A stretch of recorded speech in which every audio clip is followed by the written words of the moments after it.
Wow, Pizzai, you always talk about how the economy is doing badly everywhere. So where is the good economy? In this video, we're going to talk about the hidden gem of ASEAN, and that is the country of, not Thailand, but the country of Malaysia.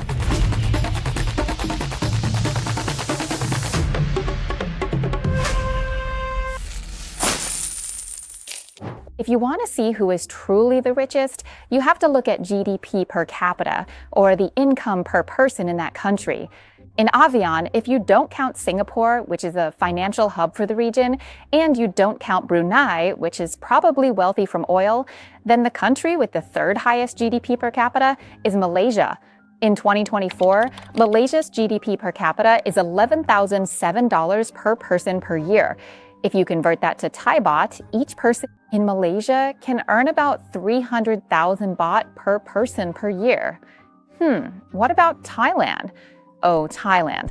Our GDP per capita is ranked 4th, just after Malaysia, but the numbers are quite a bit lower. Our GDP per capita is $6,380 per person per year, or on average, Thais earn about 210,000 baht per person per year. What's amazing about Malaysia is that it used to be a colonized country, and it was once very poor. If you look at Malaysia's GDP, let's go back to around 1960. Malaysia's GDP was only about $2 billion, and Malaysia's GDP stayed pretty low and didn't really increase much until the year 2000. In 2000, Malaysia's GDP reached $93 billion, right? And then, in just another 20 years, Malaysia's GDP today is almost $400 billion. So that's a fourfold increase. Now, you might want to see how Thailand compares, right? Thailand's GDP isn't bad either. It's at $515 billion per year. But because there are so many Thais, our population is 71.7 million. When you divide it out, the per capita income is lower than Malaysia's. Malaysia has a GDP of 400 billion with a population of 35.13 million. So their GDP per capita is higher. Having fewer people but making more money is one of Malaysia's unique characteristics. Let's make this clear. Malaysia has become prosperous without needing a huge workforce. They don't have to do what China does, relying on massive amounts of labor, and they don't need to. Malaysia has other strengths they can leverage, strengths that can create long-term wealth, and that is, it's something that money alone can't buy. You need a lot of luck or merit too, and that is Malaysia's location itself. Let's take a look at Malaysia's position on the map. You'll see that, wow, Malaysia is perfectly situated right along the busiest maritime shipping routes in the world, dividing two major landmasses and surrounded by some of the busiest waters on the planet. Malaysia is located at the crossroads of 4 major sea routes, right at the Strait of Malacca, connecting the Indian Ocean and the South China Sea, which is an incredibly valuable shipping route. Anyone transporting goods by sea, anyone in this region has to pass through here. In fact, a quarter of the world's maritime trade has to go through this route. It's also a choke point for energy imports into China. And with Malaysia's highly advantageous geopolitical position, it's no surprise that Malaysia has the potential to become one of the most influential countries in the region, much like South Korea and Japan during their periods of rapid growth and prosperity. And more important than just trade is Malaysia's location itself. It's a key factor that allows Malaysia to stand tall and proud on the world stage. Because any major power or anyone with ambitions should think twice before trying to mess with Malaysia. Why? Because Malaysia sits right at the crossroads of a maritime trade intersection that's incredibly valuable. A massive portion of the world's trade, about a quarter of it, has to pass through Malaysia's routes. Before I get into how Malaysia's economy grew and became so strong, let me take you back in time a bit. As I mentioned, Malaysia used to be a colony. Before gaining independence, Malaysia was part of what was called British Malaya, and it was assigned by the colonial powers to be a supplier of commodities, whether agricultural products or tin. Palm oil and rubber were exported to the major world powers. But after World War II, Malaysians came together to resist colonial rule. That struggle lasted a long time, about 20 years or 2 decades, fighting against the colonizers so they could stand independently in the world. Eventually, they gained independence in 1970. At that time, the world was changing. You could say the world was really focused on trade and commerce. Very quickly, too. And once they gained independence, the very first thing the Malaysian government did was to set economic policies that specifically aimed to reduce poverty, decrease inequality, and promote the development of education and the country's infrastructure. You could say that the Malaysian government at that time was one of the rare governments that set long-term national goals at the structural level. In this video, The Sign is going to tell you how did they manage to generate income and grow the country's GDP so rapidly over the past 20 years? The money they earned during these past 20 years actually circles back to the point where the government at that time set policies to build the country's infrastructure. And it was successful because the money Malaysia earned was reinvested to support education, develop the education system, build infrastructure, and invest in the country's basic foundations. As for Malaysia's main source of income, it primarily comes from exports. Since the colonial era, they were assigned the role of exporting agricultural products, right? So they just continued doing that. Choosing to generate national income through exports was really the perfect fit for Malaysia.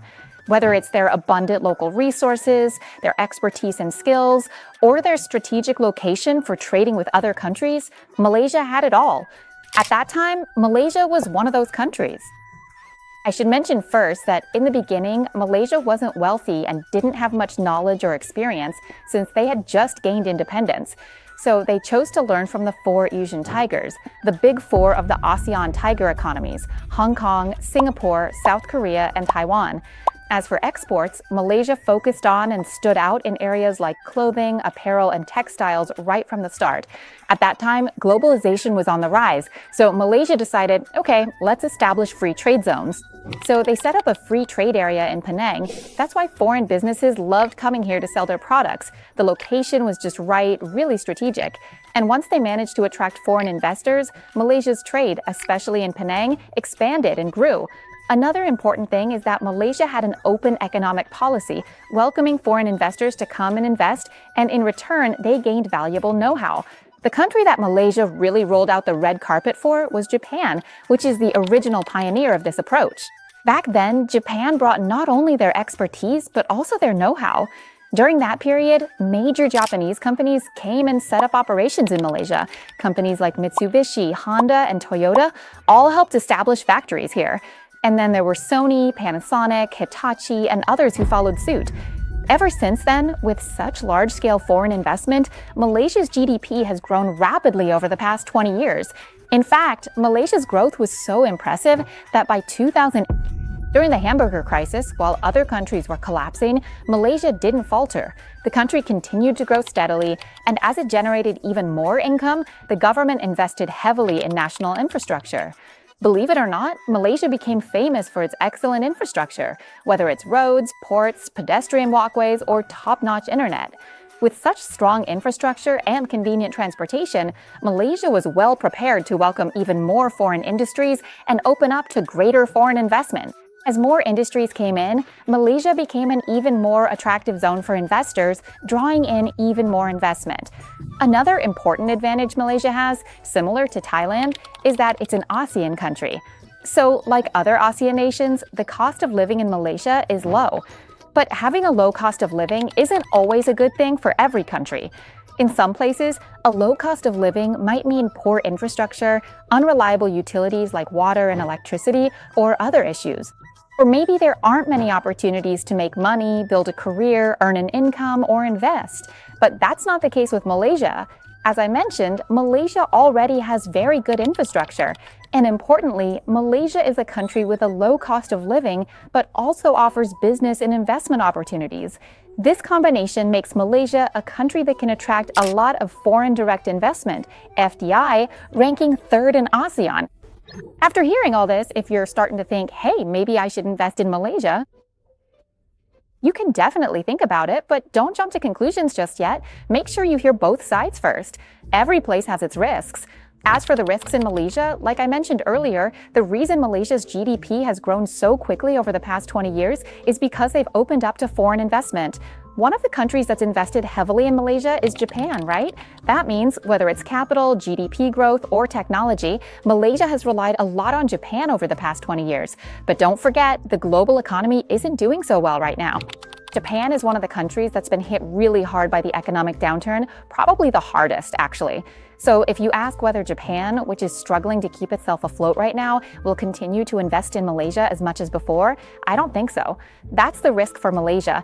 If Japan pulls back and stops investing, will Malaysia's GDP stagnate? Will it slow down? Or will it keep growing like before? And it's not just about GDP. It also includes technology, know-how, and various innovations in Malaysia that used to thrive. Because Japan has been providing support, and another major risk is the issue of corruption. Corruption in Malaysia is no joke either. If you've ever watched my channel, Zine Money Monster, has anyone seen this clip? The Joe Low national embezzlement case was huge. Joe Low managed to steal money from Malaysia by tricking the former prime minister into trusting him and then convinced him to set up the so-called 1MDB fund.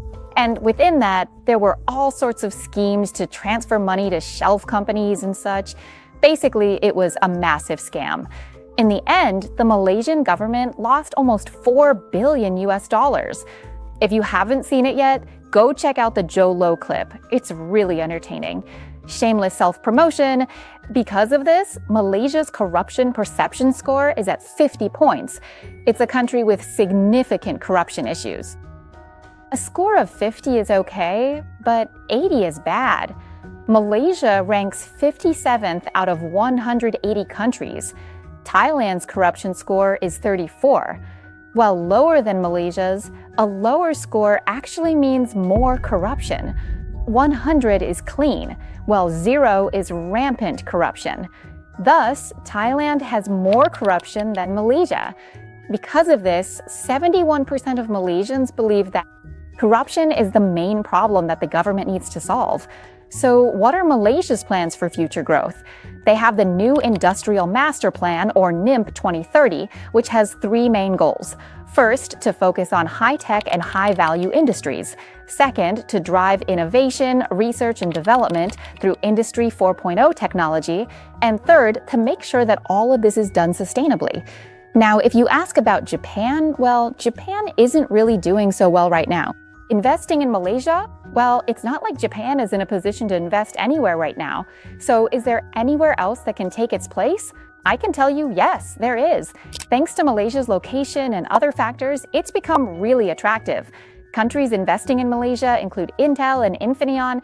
The Malaysian government is seriously supportive of foreign investment, like really supportive.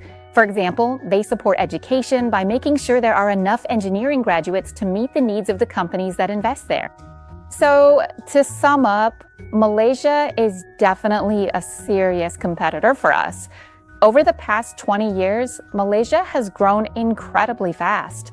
Now, some people might say, well, Malaysia's economy is still smaller than ours. And yes, Malaysia's economy does look smaller than ours, but isn't that just because they have a smaller population?